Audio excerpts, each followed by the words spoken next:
Hello दोस्तों, आपका स्वागत है हमारे चैनल पर। आप सभी कैसे हैं? उम्मीद करता हूं कि आप सभी अच्छे होंगे और स्वस्थ होंगे। आज हम लोग समानुपात से संबंधित कुछ सवालों को बनाएंगे। यहाँ पर प्रश्न है कि निम्नलिखित में प्रश्नवाचक चिन्ह की जगह कौन सी संख्या होगी। ठीक है, तो देखिए 1 नंबर का प्रश्न में यहाँ पर प्रश्नवाचक चिन्ह है। फिर 2 नंबर का प्रश्न में इस जगह पर प्रश्नवाचक का चिन्ह है। तो हम यहाँ पर प्रश्नवाचक के चिन्ह के जगह में क्या संख्या होगी, हमें उसका मान निकालना है। समानुपात को बनाने से पहले अनुपात को समझते हैं। जैसे ए अनुपात बी है, ठीक है, तो ए अनुपात बी है तो हम इसे ए बटा बी के फॉर्म में लिख सकते हैं। एग्जाम्पल के तौर पर जैसे 5:10 है। देखिए ऊपर में एक बिंदु, नीचे एक बिंदु, ये अनुपात का साइन है। ठीक है, तो 5:10 का जो अनुपात का मान जो आएगा, हम इसे 5/10 के रूप में लिख सकते हैं। अब दोनों देखिए 5 से कट जाती है, 5 एकम 5, 5 दूनी 10। ठीक है, तो 1/2 मान आ रही है, तो 1/2 को हम ऐसे लिख सकते हैं 1:2 के फॉर्म में। मतलब 5:10 का जो अनुपात मान आया वो 1:2 मान आया। ठीक है, अब हम समानुपात को समझते हैं। ए अनुपात बी, ठीक है, अनुपात में 2 बिंदु रहती है ऊपर नीचे में, जबकि समानुपात में ना 4 बिंदु रहेंगे टोटल। ठीक है, ऊपर एक फिर नीचे इस तरह करके 2 जोड़ा करके। ठीक है, ये 4 बिंदु है, ये समानुपात का साइन है। इधर सी अनुपात डी। ठीक है, तो यहाँ पर ए और डी ये बाहर तरफ में है तो ये बाह्य पद कहलाएंगे, जबकि बी और सी ये बाह्य के दोनों पद के बीच में है, मध्य में है, तो ये मध्य पद कहलाएंगे बी और सी। ठीक है, तो हम इसे इस तरह के फॉर्म में लिख सकते हैं ए अनुपात बी।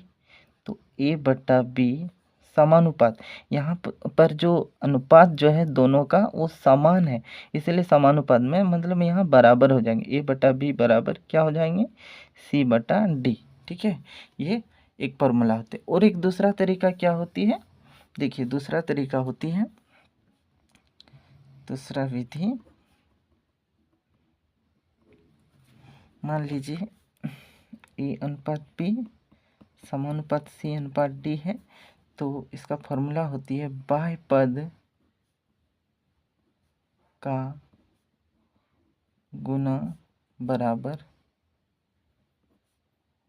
मध्य पद का गुना।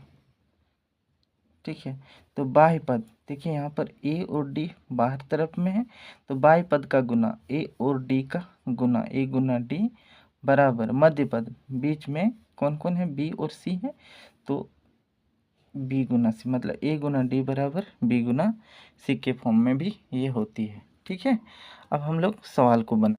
पहला नंबर का प्रश्न है 3:5 समानुपात 21 प्रश्नवाचक। हमें प्रश्नवाचक की जगह में मान निकालना है। ठीक है, तो प्रश्नवाचक को हम x मानते हैं। ठीक है, हमें प्रश्नवाचक को x मानना है। ठीक है, अब देखिए 3:5 है, इसे हम 3/5 के रूप में लिखेंगे। ठीक है, यहाँ समानुपात के साइन है तो इस जगह बराबर लिख देंगे। और 21:x को 21/x के रूप में, मतलब दोनों का अनुपात समान है। ठीक है, बराबर है, तो देखिए क्रॉस मल्टीप्लिकेशन गुना होगी, 3 के साथ गुना x को करेंगे। ठीक है, इधर 5 के साथ 21 को। ठीक है, अब देखिए यहाँ 3 गुना एक्स हुई, संख्या है 3, तो इस संख्या को हम बराबर की इस ओर ले आएंगे। जब बराबर की इस ओर लाएंगे, ठीक है, तो ये भाग हो जाएगी, बटा के रूप में नीचे लिखेंगे। ठीक है, अब देखिए 3 एकम 3, 3 सत्ते 21, तो x बराबर यहाँ 5 गुना 7, इनको गुना करते हैं तो 5 सत्ते 35 मान आ जाएगी। मतलब प्रश्नवाचक का चिन्ह की जगह कितना मान आएगा, तो 35। ये हमारा आंसर आ गया। और एक दूसरा विधि है बनाने का, देखिए दूसरा विधि, इसी को बनाते हैं दूसरा विधि से। तो देखिए दूसरा विधि से बनाएंगे इसे। यहाँ पर 3:5 समानुपात 21 प्रश्नवाचक, तो प्रश्नवाचक चिन्ह की जगह हम x को लिखते हैं। तो एक फॉर्मूला होती है बाह्य पद का गुना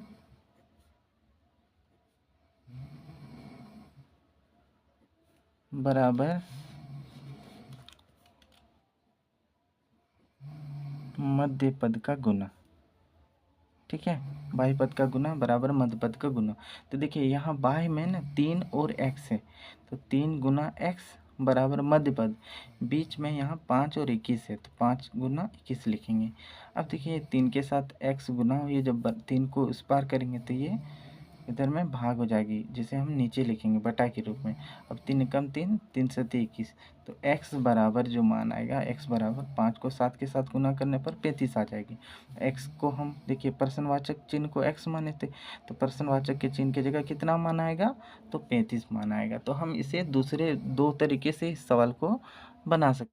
यहाँ 2 नंबर का प्रश्न में देखिए प्रश्नवाचक चिन्ह की जगह हम x लिखेंगे, ठीक है। x अनुपात इधर 50, 12:30 है तो 12:30 को 12/30 के रूप में लिखेंगे, बराबर x अनुपात 50 को x/5 के रूप में, ठीक है। अब देखिए यहाँ क्रॉस मल्टीप्लिकेशन गुना हो जाएगी, तो 30 के साथ गुना x बराबर इधर 12 गुना 50 हो जाएगी। अब यहाँ 30 के साथ x गुना हुई, जब बराबर के इस ओर ले आएंगे 30 को, तो इधर में ये भाग हो जाएंगे, जिसे हम नीचे लिखेंगे, ठीक है।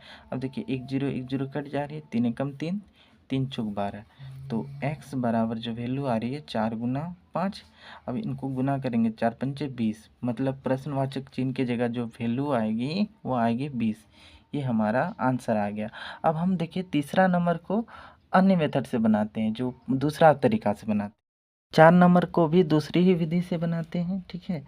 तो 1.5 अनुपात 2.3 समानुपात, यहाँ प्रश्नवाचक के चिन्ह की जगह x लिखेंगे, x अनुपात इधर 4.6, ठीक है। अब फॉर्मूला होती है बाई पद का गुना